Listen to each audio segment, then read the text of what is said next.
പ്രിയമുള്ള കൂട്ടുകാരെ, ഇന്ന് മാണിക്യച്ചപ്പിലൂടെ നിങ്ങളുമായി പങ്കുവയ്ക്കുന്നത് EVSലെ ഒന്നാമത്തെ യൂണിറ്റിലെ ചില ചോദ്യങ്ങളും അവയുടെ ഉത്തരങ്ങളുമാണ്.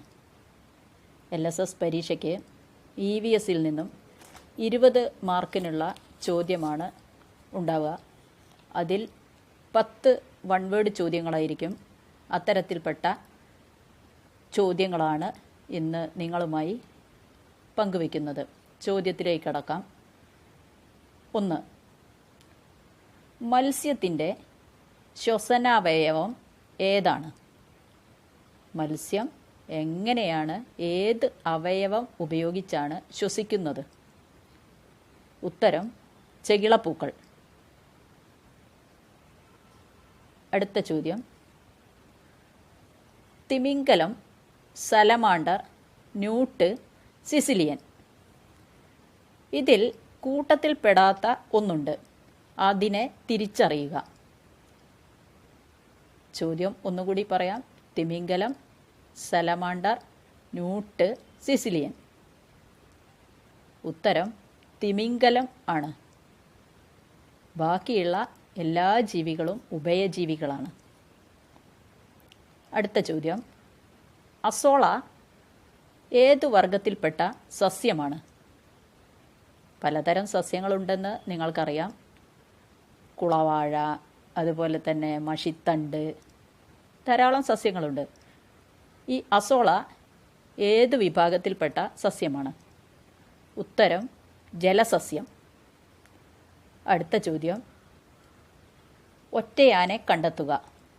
മാവില, പ്ലാവില, പുളിയില, തെങ്ങോല. ഒറ്റയാൻ എന്ന് പറഞ്ഞാൽ ഇതിൽ ഗ്രൂപ്പിൽ പെടാത്ത ഒന്നുണ്ട് എന്നർത്ഥം.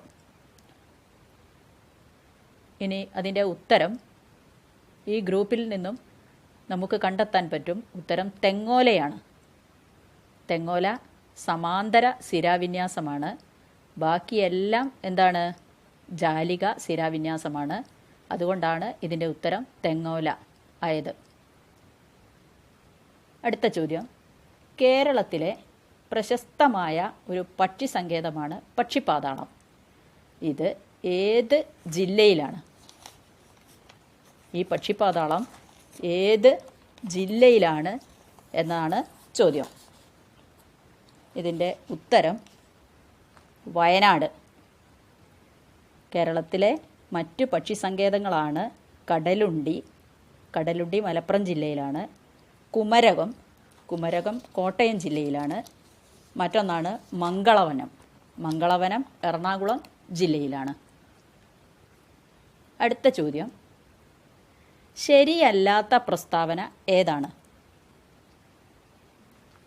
അതിൽ ഒന്ന്, തവള കരയിലും വെള്ളത്തിലും ജീവിക്കുന്നു.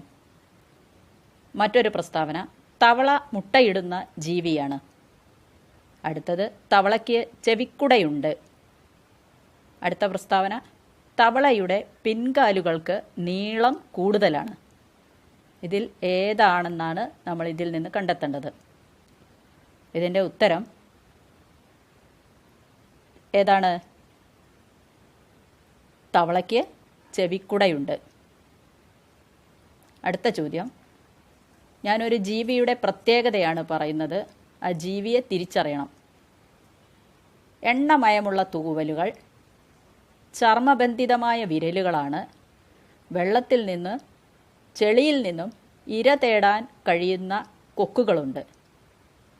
ഏതാണ് ഈ ജീവി? ഉത്തരം താറാവ്. അടുത്ത ചോദ്യം. നാം മത്സ്യത്തെക്കുറിച്ച് പറഞ്ഞല്ലോ. ഇനി കേരളത്തിൻ്റെ ഔദ്യോഗിക മത്സ്യം ഏതാണ്?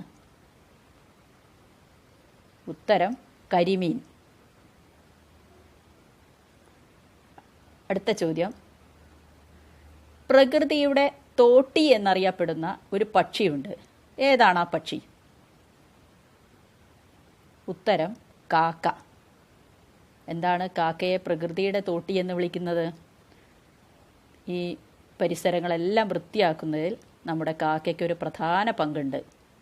അതുകൊണ്ടാണ് പ്രകൃതിയുടെ തോട്ടി എന്ന പേര് കാക്കയ്ക്ക് വന്നത്.